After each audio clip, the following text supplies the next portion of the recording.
around 6 months ago, I was navigating and through Amazon, and Amazon just suggested me a book. And by that time, I was kind of intrigued by that book with that red cover.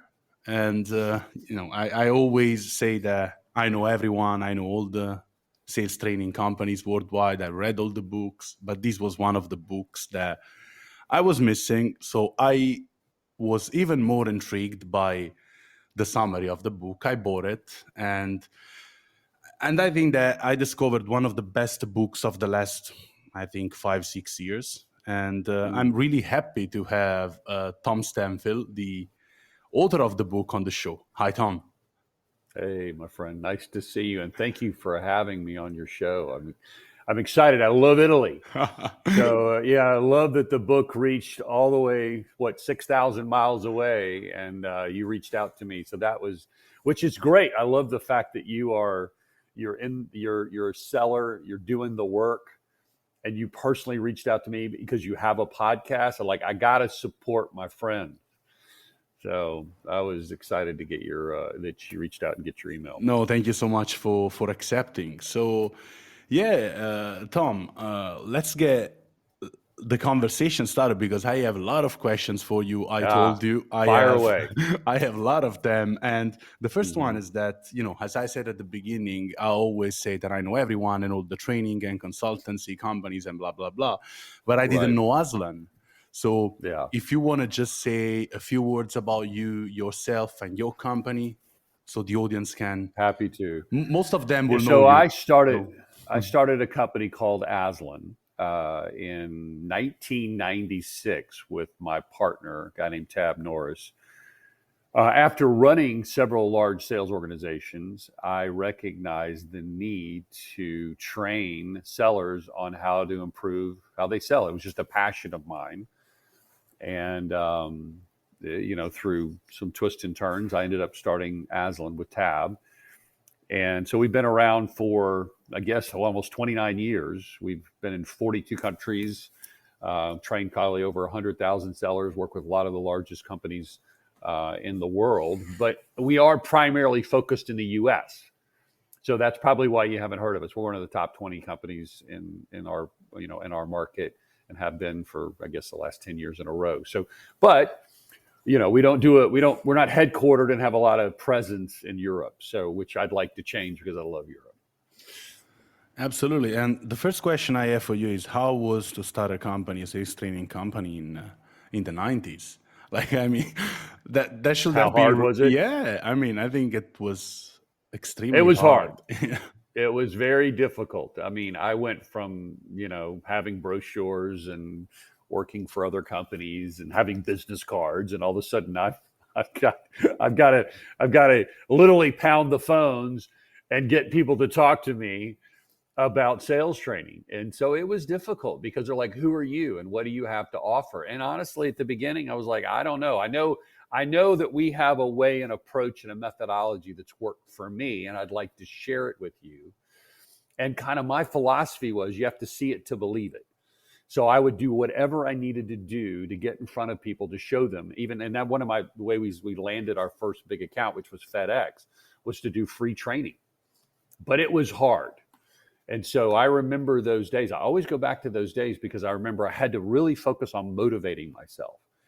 I had to be really disciplined and say, these are the number of calls that I'm going to make. And I even came up to the point that if I knew X number of calls that I make and I spent this much time prospecting, I would make this much money. And so I got a return to my roots as a, kind of first year seller, and focused on it, and it worked. It paid off. And it's good to remember those days. I'm always interested because, some of the guests I've had on the show started a training company in the 90s. And I'm always fascinated about how was it by that time when, there was not that much research. And even it was also maybe difficult to talk to someone who did the same job, who had a company, so who shared ideas. So that should have been challenging. But by the way, it was. Yeah. By the way, let's go a little bit back on the on the book because, as I said, Okay. I've been intrigued by the book because in 2021 you wrote a book which is called unReceptive, and especially for the audience, take a look at it, and which is kind of atypical. Okay, Yeah, so very atypical. extremely atypical because everyone is trying to teach us how to control the sale, how to follow the sales process. Everyone is telling us, okay, look at your big arrow in the CRM, take a look at where you're at and where you have to drive the customer. So I think we're kind of influenced by these mindset of controlling the process. And your book is instead other-centered, you know? So just a few words, if you want to say a few words to the audience about your book and where did the idea come from and so on. I'd love to. I think that's a really important question. All the things that you mentioned are good, right? But I think what the traditional approach to selling is missed is there's two dimensions to selling. There's the customer's receptivity and willingness to listen, which is an emotionally driven, and then what you have to say and what you have to recommend. And so, right, so I always think, and I talk about this in the book, there's the soil and there's the seed, right? So if the soil is not fertile, in other words, a customer's willingness to listen and hear and what you have to say, which is more important than the power of your message, which is your seed, you're never going to be successful. And selling is always focused on the seed, the message, the work, do the work, deliver the message, follow the process. All those things are good. But if the customer's not open, they're emotionally closed, actually, the more you try to sell them, the more closed they become. It actually backfires. Everything we've been taught in sales sabotages our ability to convert the unreceptive if they're in fact unreceptive. Now, you could get away from that, and this is really why I was passionate about getting this book in the market, is because there was enough receptivity or enough fertile soil for selling to work. You know, so hey, 50% of my customers don't want to talk to me. Great, that's 50% that does. Well, now with the amount of information and the way that you can't reach people, you can't walk into their office, they don't answer their phones, there's spam their email, and the customer's overwhelmed with information, which means also they have the availability of information. They don't want to talk to a seller. They don't need to talk to a seller. And even if they did, we all are experiencing this. People can't wade through all the information to even respond. I mean, I have customers I can't get in touch with who need me to be at their offices in 2 weeks because everybody is overwhelmed. So the amount of open, receptive customers is shrinking to, I think, less than 5%, maybe even 2%. And there's been a lot of studies that have demonstrated that the receptivity of the customer is plummeted. So can we still be successful in sales? Yes, but we have to shift from process and or not shift, but start with soil, and then we move to process and message. So it's not about say no to process, say no to a powerful message, say no to being persistent. That's not the point. The point is we got to first learn a new skill set and a mindset to create a fertile soil, and then we can deliver our message. And it's also about how we deliver our message and how we get people to agree to our process. Process is important, but here's what, you talk about other-centered.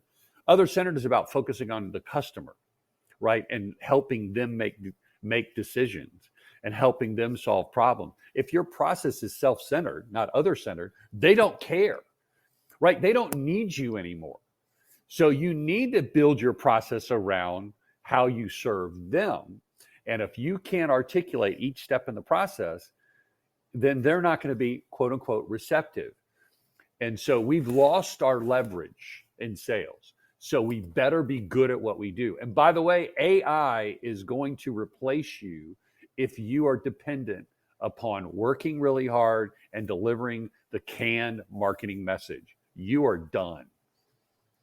That's a good point. And no, but thanks for the answer. And I mean, I find myself in this situation when sometimes we train the new salespeople, even SDRs, BDRs, and so on, which basically are extremely concentrated on the things they have to do, and they are extremely focused on finishing their process when they figure out that the person who they want to talk to is well behind where they are, so what do we do now? He's still not interested. And it's important also about the point of the AI you made. I mean, that this will shift a little bit the work, but I think that the best salespeople will emerge. And the other question is about the sales community, because you said at the beginning, the book made all these miles and came to Italy. But I want to know, how did the sales community accepted your book? Because you're basically saying, look, guys, this is all wrong. Yeah, talked about this in the book. I divide the sales community up really in just two simple categories.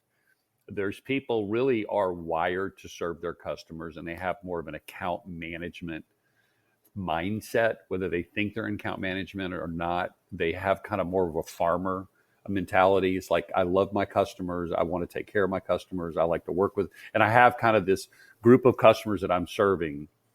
They love the book because it's helping them sell and influence. And that's really what this is all about, is influence. It's sell and influence in a way that's more intuitive to them. So you're not right. Then there's the other group of sellers that are more the fighters, the challengers, the hunters, the killers. I think they still always want to gravitate to fight for the, fight, win, win, win, win. It's kind of like they're athletes about to go out, and it's about, kill or be destroyed. And they even have that language. Now, I'm actually more wired like a hunter. Right. So they're the ones that I think are so connected to what you said: follow the process, deliver the message, work hard, that it's a little bit more, they feel like they're losing control by the approach that we share. But actually, what I think is they're the ones that are resistant. But the reality is, if they can be proactive and take that same mindset and apply those principles, they will crush it. Because they're probably already somewhat successful because they're working so hard, right? A driven person who makes a lot of calls will always outsell somebody who's lazy and is waiting for somebody to call them. So then they'll say, oh, well, this is a soft approach. No, it's not a soft approach. It's a difficult approach because it's easy to understand, but it's difficult to apply. It means they have to change. But so the book is never about don't be persistent. It's more about how to be persistent.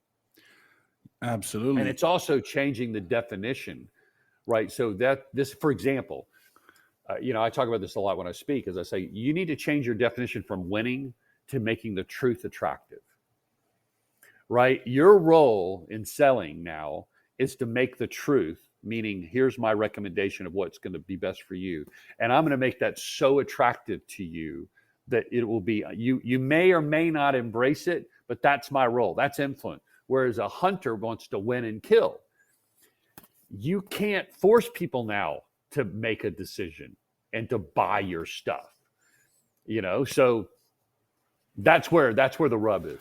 I hope that's clear. Absolutely. I think that it's also, about the concept of control. Okay, I'm a hunter as a profile, and I had to coach myself to drop the rope, as you said, and the next question will be about it. Yeah.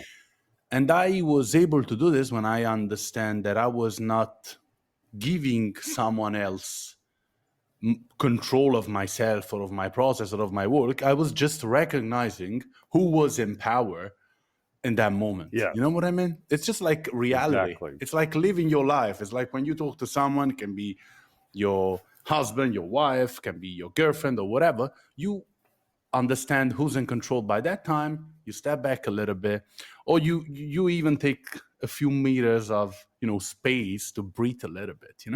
So it's absolutely this is what I learned. This is the concept I want to deep dive with you now, because the good thing about the book is that every chapter gives us something. You know what I mean? You give a lot away in this book, honestly, Tom. There are a lot of tips. Good. There are a lot of insights, and I think that if a person reads the book,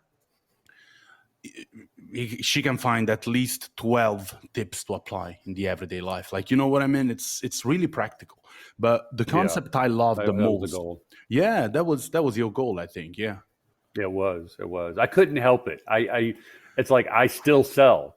I can't be. I don't have this academic. I'm like, look, you're in the streets. You're doing the work.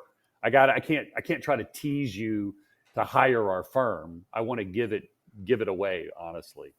Absolutely. And that was a lot of stuff. I mean, and as I said, one of the concepts I loved is the dropping the rope, like, Hmm. which is what we talked about now. So we have to accept that we don't have the control on the sale or the Hmm. kind of control we think we have. Yes. And, and it also means that we have to meet the buyer and start the conversation with what's on his whiteboard. And I don't know if we want to go a little bit more deep into this, because I think that it's for me, it's the most interesting concept of the book. And there are a lot of interesting concepts. So yeah, up to you. Yeah. Yeah. Yeah. It's so drop the rope comes from this. I don't know where this dawned on me. It was in the 90s, and it was something I was already doing because I also raised four teenagers. And as you said, I was married. So, and I also learned, I was raised a certain way and I sold a certain way.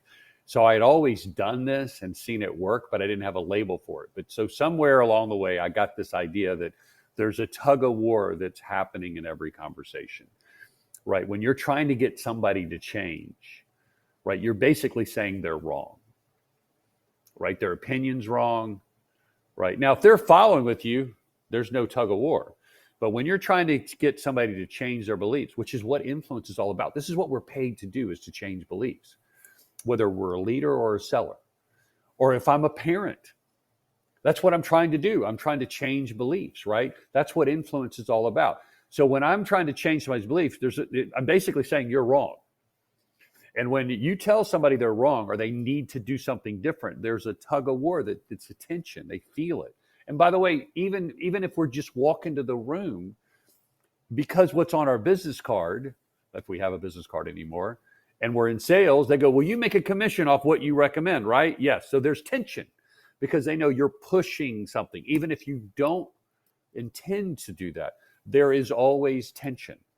And so there's a tug of war. And when there's a tug of war, the focus is on the tension, not the truth. And so what we teach, and it's so we almost named the book Drop the Rope. What we teach is drop the rope. Now, this is where people, the hunter mentality really struggles with this. It feels like they're giving up. The farmer mentality, the more the account manager, they're like, I love it. But the problem is they leave. So you want to drop the rope, but stay. You want to drop the rope and say, look, let's go back to process. Hey, I think the next best step is this. And let me tell you why. I don't know if this is where you are dropping the rope. I don't know. I'm unsure about what you need because I don't know you that well. It's early in the process, but here's what we would recommend. How does that sound? So I'm recommending a next step. I'm making them comfortable with the next step. I'm being proactive, but I'm not trying to force them. I'm not trying to say, this is what you need to do, right? If you don't do this, then, and because if that's your approach, they're going to not do it just because you said to do it. Absolutely. And I have another question about Mm-hmm. because this concept is interesting because it also, talking about tension, creates a Mm-hmm. tension between those who apply it and the managers who manage them. Oh, yeah. Oh, yeah.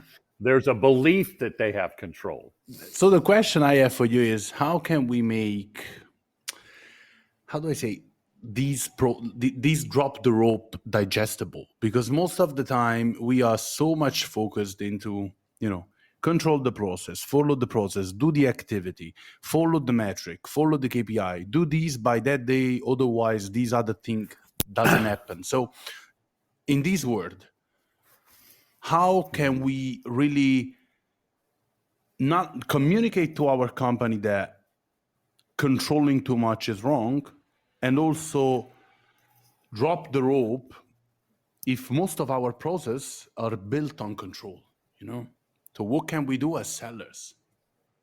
Are you saying as a seller, how do we manage up or how do we Absolutely. actually be How do we successful? manage up and how do we execute? Well, what I would coach a seller on is don't argue about outcomes, right? The outcomes are non-negotiable. Results are non-negotiable. So you're agreeing with results. The question is how, right? The question is how. You believe in the process, right? But the question is, here's how I'm going to get the person to agree to the next step, right? Here's how I'm going to win is by dropping the rope, which makes the customer more comfortable with moving to the next step. Now, I will say there are times when you don't want to drop the rope, right? So there's a time when the customer says, I want you to fly here and do this. And you say, I would love to do that. Are the decision makers going to be in the room? And he's like, no. Say, well, I'd love to do that, but I can't invest.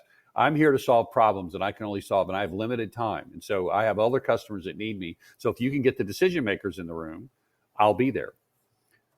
Well, why should I do that? Now, this is where I drop the rope. Let me tell you why it might be in your best interest to do that, because you're going to have to convince them of a solution that you're not aware of, right? And I've been doing this. I'm an expert at selling what I'm saying, and you've never bought this before. So you're going to be faced with answering a lot of questions, and that's going to be difficult, and it's going to cause you a lot of time. So you may want to consider why we should bring the team in, because that's what I do for a living. And I'm comfortable addressing executives because that's what I'm paid to do. And I've been doing everything. Now, whether you think that's a good idea or not, that's up to you. This is my recommendation. Now, what I'm responsible for, right? So I never drop the rope about what I believe or what I'm going to do. I only drop the rope when I'm telling other people what they should do. Now, what your leadership team needs to understand is they cannot force anybody to do anything. Control is just an illusion. And it robs you of the ability to influence. It's like when my daughter, when she was 16, she was dating somebody that I wasn't crazy about. I can't force a 16-year-old not to date somebody. Yeah, maybe I can get her home at a certain time. Maybe I can control some part of her. I can't make her only date certain people, hang out with her. Unless I'm going to lock her in a room, and I can't do that, right? So I have to depend on influence. So when I go to talk to her about who she's going to date, the first thing I got to do is knock on the door. Yes, I'm her father. I could force the door open and I could say what I want to say, but I have no influence. We want influence. What I want her to, I have to knock on the door and she has to say, she says, what do you want? I have to be able to answer that question. What do I want? I have to tell her what I want is I want you to be happy. It needs to be about her. Right. And then she says, well, then she's kind of arms are folded and she's unreceptive. And so I have to say, drop the rope. You can date whoever you want. I have no control over you. Arms unfold a little bit. She leans in. She says, well, what do you want to talk about? I said, I just want to talk to you about your new boyfriend. I want to learn about him. She says, well, you probably want to keep me from dating him. I said, maybe. I don't know. It's your call. I can't control you. I just want to make sure you don't get hurt. This isn't about me. This is about you. Now that opens the door for me to talk to her and walk down that path with her, which I was able to do. And now I have influence, right? But if I come in there, force the door open as a leader and say, I'm your parent, this is what will happen. I not only didn't have influence, I lost influence. So drop the rope is critical for influence. But if they want to control, like if leadership wants to control what time you stamp a call or you do the metric, they can control that. I mean, it'll be an exercise in creative writing. You'll probably just make it up, but they feel better. Well, on the important things where influence is required, we have no control, especially over customers. But it's not an excuse to be lazy. And it's not an excuse not to lead. It's not an excuse not to have a difficult conversation. And that's where drop the rope gets a bad name. So basically, everyone has to drop the rope. The leadership has to drop the rope with the sellers, and the sellers have to drop the rope with the customers. So there's this big rope, like crossing a company. And there's one situation where it's not needed. It's when they're open. If someone's already following you, you don't need to drop the rope. They're sitting there with a pen and paper and they're like, tell me what to do. Don't drop the rope. Just tell them what to do. right? This is always, and I have to always remind people, this is only for the people you're not reaching. Right? For if I'm a sales rep and I'm the leader saying, and the sales rep's sitting there, I'm new, tell me what to do. You don't need to drop the rope, just tell them what to do. But if I'm working with one of my top reps who already believes in a different way, I have to influence them. They're closed. Got it. That was a good answer, just a lot of other questions. So just coming up in my mind. You get me going, Louis, and I will go. Absolutely. No, that is another interesting thing is that you talk about the process in a way in your book, which is another atypical way of talking about a process. Okay. So I found this piece of this part of the book, this section, when you said, sell your process instead of your solution. And I was kind of intrigued because I said, okay, hold on, Tom, you just told me that I don't have to be process driven, but now you're telling me to sell the process instead of the solution, So I was kind of a lot of questions I'm making up on my mind. Then I read a little bit better. And basically you say that we should be able to lead the customer to a certain destination, what they desire, the best solution for them. Okay. And focus on how do I say, gain agreements on the next step. Okay. So how do we conciliate these, let's say, controlling way of selling with dropping the rope? Like, how do we understand that's the moment, the time of not dropping the rope anymore? Yeah, I'm making sure I understand your question because you're talking about process. Yeah. You started off saying sell your process, not your solution. Yeah. And that is kind of that's an idea in and of itself. You want me to kind of address that maybe first? Absolutely. I think that's an important point. So what you're talking about there, for those of people who haven't read the book, is the best way for people to understand the value of what you offer is for them to experience it. And so if you can create a process where, and I'll give you an example of something I wrote about recently. I went to it. You're in Italy, you'll love this. I went to a vineyard, right? And the wine started about 75 euros a bottle. And I'm like, it's just wine. Why would you pay $75 a year? I mean, it's just one glass. What is that? One glass? I mean, it's 20 bucks a glass. I mean, for wine, what's the big deal? Right? So if you just called me and said, you ought to spend $75 for this bottle of wine, I would go, well, that's pretty expensive. I mean, and some people who love wine and already get it, they don't have a problem with the value, but I do. Right? So I go to this vineyard owned by this family, and I'm looking at acres and acres of vineyard. And they basically walked me over to each vine, and they talked about the microclimate in the area and how this only part of the world has this kind of microclimate and produces these types of grapes. And then they showed me all the technology for each and every vine. And I'm looking at acres, and as far as I could see, there were vines.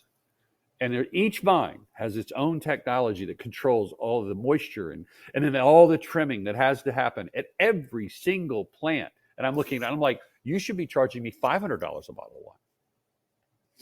But go walking through that process, I was like, oh my gosh, this is so incredible what you do to make this. So I became a big believer in the wine. So because I followed their process. They didn't start off by saying, you should spend 75 euros for this bottle. They said, tour my vineyard.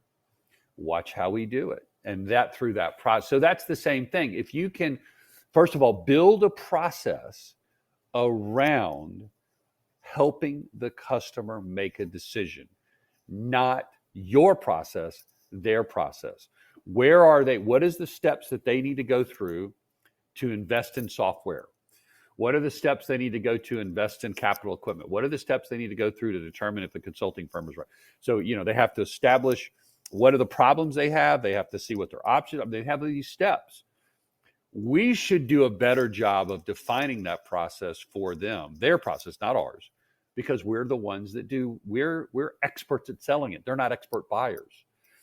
And so if we build the right process and it's built for them, it's easy to make the argument as to why they should follow it. So then it's selling that process, but in a context of how it's best for them because of knowing where they are and knowing why it's the best step for them. So I'm a big fan of process. It's just about the intent and the motive of the process.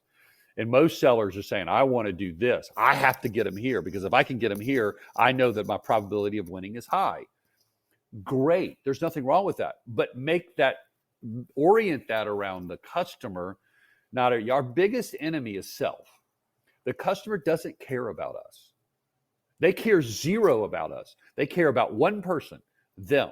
They are the hero of the story. And anytime we depart from making them the hero of the story, whether it's the hero of the process, the hero of the next step, the hero of our conversation, they are not interested. And so that's our focus. So I hope that answers your first question. Absolutely does. And it's also interesting because it's kind of refreshing. You say like try to sell them this process of making a decision, and most of the time we go into a customer and we assume that they know how to make a decision, they know how to buy a solution, which is absolutely insane. So most of the time, No, especially in we need to lead. we need to lead at that time, because We most need of to the lead. time, especially in some solutions, might be consultancy or even technology, all the, let's say, service industry, customers don't know how to buy. Like if we are the, let's say, the super technological solution, it's normal that they don't know how to buy it. We are leader in the No. technology space. That was interesting. And so, yeah, that's how do we try? This is a good place. This is a good place to talk about dropping the rope specifically. So if you talk to a customer, and this happens to me all the time, they're going to lead because they think they should, because they're the ones responsible for solving their problems. So wanting them to move from the driver's seat to the passenger seat, you better drop the rope. Right? You say, look, I understand that you're responsible for solving this problem. That makes perfect sense. I'd like you to consider an option of, we've built this process to help you make this decision because we've been doing this for 25 years and we've worked with thousands of customers who've been through this same journey. So if you're comfortable, I would like to recommend this process. If you consider this process. So I'm not forcing them. I'm not arguing with them. I'm presenting it in a way that makes them comfortable with considering it. If they say no, I don't agree with that, you're going to follow our process. I have two options. I can either say, sure, but I'm going to let you know that I'm willing to take that next step. But here's why. Again, I want to make sure you're aware of why I think this. I'm going to recommend a different next step. Or you can just say no. They can't control you either. I can't tell you the number of times I've said no. It's like, well, good luck. I said, I'm not going to be part of a story that doesn't end in success. I am a surgeon. Obviously, I'm using a metaphor here. I do knee surgeries. That's all I do every day. And you've come up with a different surgery than I agree with. Good luck. Find a doctor that will do that. And the 100% of the time I've done that, they've changed. But I was also willing to walk away. I was willing to say, good luck. And that's where there'd be a lot of debate internally about when you should say that. And it's easy for me to say that because of my role in the company, but I can tell you it's never failed.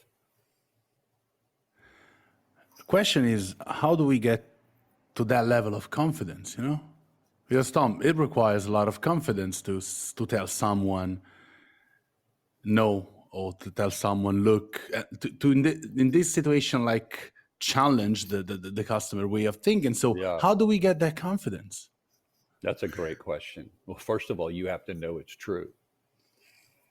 So this is where I think that, we're talking about how, but a lot of how, or maybe kind of approach, but a lot of the how is having credibility, having the expertise to lead. Right? You need to have the expertise to lead, and it can't be somebody else's idea. You need to know. Confidence comes from the knowledge. I think there's a Latin word that comes from means to know, and you need to know that it is the best process. Now, how do I know that? Because I've done it hundreds of times. If you haven't, go find somebody that has. The most successful sellers are smart.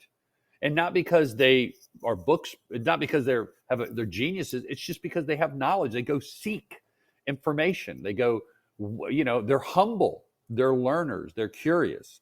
They like to go, well, like if you worked for ASLAN, the first thing you should do is walk them off and go, how many times have you sold this? I've sold it hundreds of times. All right, well, how do you do it? Take notes. Well, why is that your process?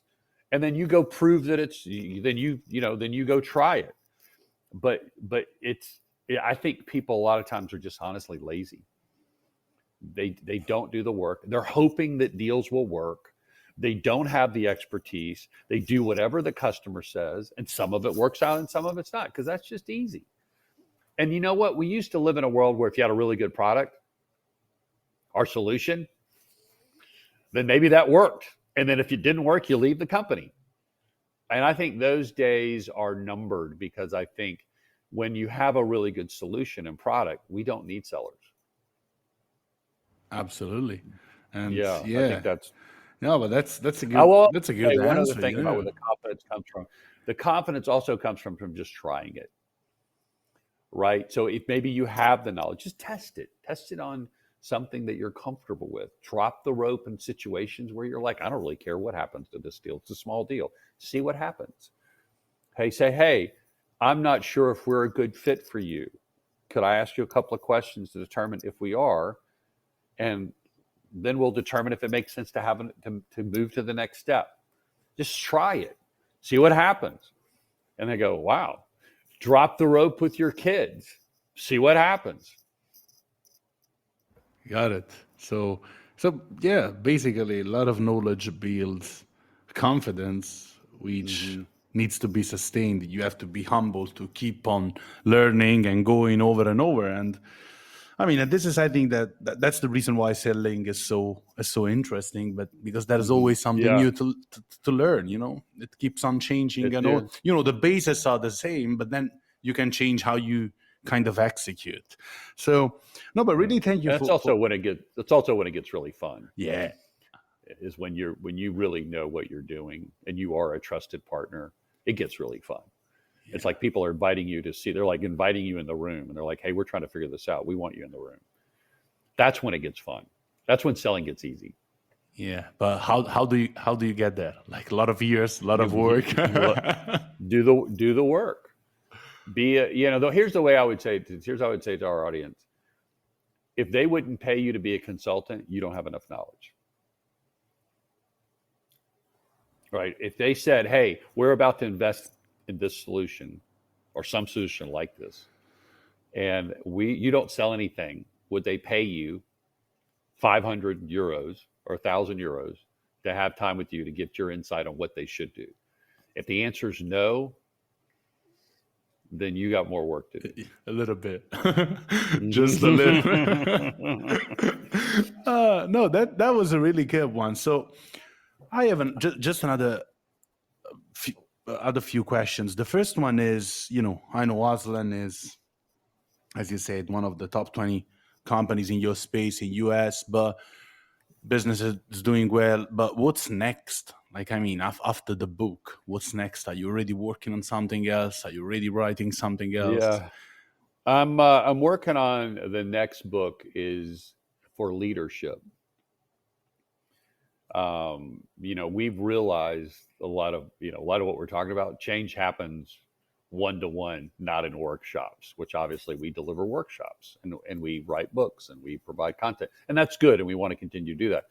But I think the frontline leader probably has more impact I think it has more impact on change and how people sell and your culture than any other one single thing that an organization can do. So we have, I think, built some unique content for the frontline leaders and helping them influence their team and coach their team more effectively and think more strategically about how they work with their reps. And so I think that'll be the next project on my, obviously, other than building ASLAN. And we are working on our partnerships in Europe. We have several partners in Europe, but that's also a focus of ours is to provide more digital content and more resources in a library format for all of our partners and sellers throughout the world. So that's also a big a big focus of ours. Yeah, that would be great. Like maybe I don't know some on-demand content with some certification, at least for start from the sellers, and because this is what I realized: the more there is this content online, the more sellers can influence up in the organization and say, okay, this is the right trainer. I made these numbers because I follow this method of working and so on. So that would be great to both read the book and see what's around. So yeah, Tom, I don't have any other question. Just like a few sentences for the audience. Just get ready to drop the rope. And that was a real pleasure to have you here. Like I learned a lot, and yeah, I hope you had fun too. Oh, thank you. I did. I loved it. I appreciate you letting me talk passionately about what I am passionate about. And I will. I'll leave everybody with one thing I like to do. There's two things I guess I should say that I like to kind of close with. One is that you are more other centered and you're more fulfilled when you make a decision to be other centered. Instead of, we are created for purpose, and our purpose is to leverage our resources and talents to serve other people. And so I just love to remind people of that truth, because we're wired to take care of self, right? Self-preservation. And that's important. We got to eat, right? We got to have shelter. But once we have shelter in place, right, we need to focus on purpose. And that's what really we're most fulfilled, we're most happy when we have purpose. And selling, it's all about helping customers solve the problem. And that's when it gets fun, right? That's when it gets fun. And the other thing I would say is we all have blind spots, me included. And I would encourage people to invite a trusted confidant, somebody they can trust and seek feedback, right? To help them see what their blind spots are. I think that is the one characteristic that I see among all successful people is they seek feedback because they know they can't get better, which I think is what you're doing, right? You're seeking, and we love to consume information, right? And that's easy for most, but what we don't know, we don't know. Yeah. And if we can invite people in to say, hey, you talk too much. Right. Of course, I'm not saying that to you. People could say that to me. You talk too much. I'm like, really? Yeah. And the things that I've learned over the years by seeking feedback has dramatically impacted my ability to influence and be successful. So these are two good advices. The second one is the hardest one, because basically we have to expose ourselves. It's painful. Yeah, it's painful because it's impossible to not take it personal, because it is personal, So we just have to get trained to it. And, when I seek feedback, I still react a little bit like, oh my God, really? Yeah. I just say, maybe you're wrong, that kind of thing. Yeah, I don't. Yeah, and maybe they are. And maybe they are wrong. But if you keep seeking feedback and everybody tells you the same thing, maybe they're right. They're right. I think they are right.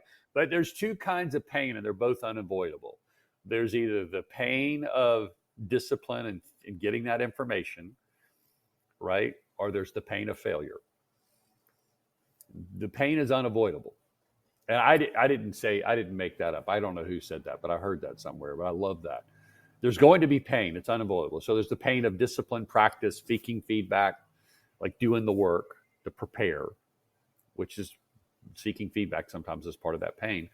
Or there's the pain of defeat, because there's no. So I'd rather have that pain than the pain of losing. Absolutely. So so let's avoid this pain. Let's avoid it. Yeah. It's less costly. But pain is unavoidable. In a way or another. Yeah. So Tom, thank you so much for having been a guest on the show, and I really hope that you will come to Europe soon and to also read your book as soon as it's out. Thank you, my friend. Thanks for having me. I really appreciate it. My pleasure. Bye.